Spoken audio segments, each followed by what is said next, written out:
Good thing guys, hindi umambon or umulan ngayon. So we can go ahead and continue with our marathon training.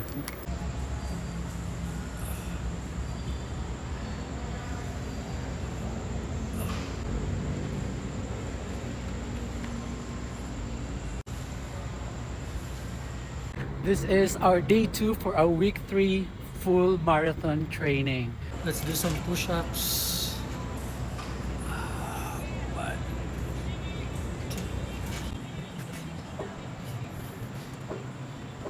So we just finished our warm-up.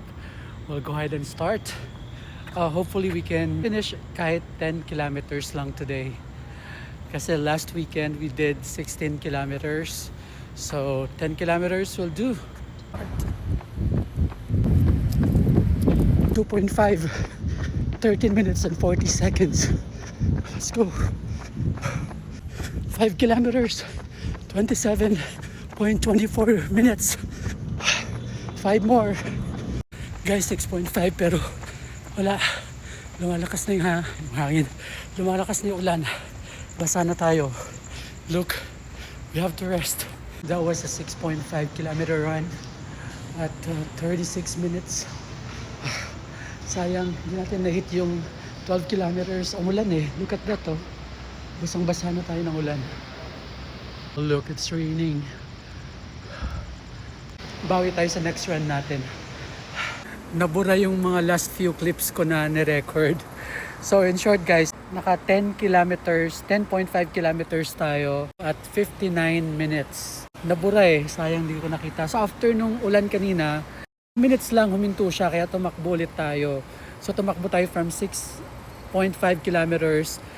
We resume our run.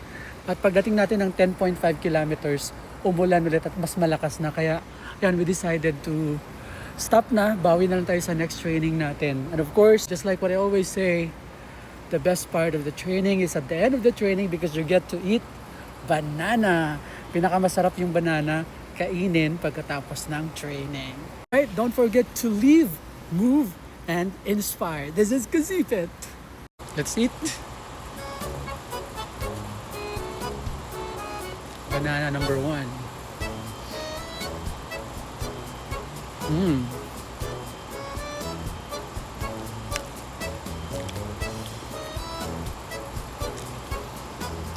See you on my next run. Bye.